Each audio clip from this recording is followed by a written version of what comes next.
ঢাকা-বরিশাল মহাসড়কের গৌরনদীতে ফের মর্মান্তিক সড়ক দুর্ঘটনায় প্রাণ গেল একজনের।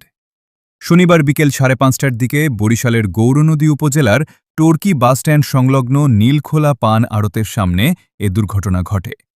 এতে নিহত হন মোটরসাইকেল চালক শাহ আলম ৩৯।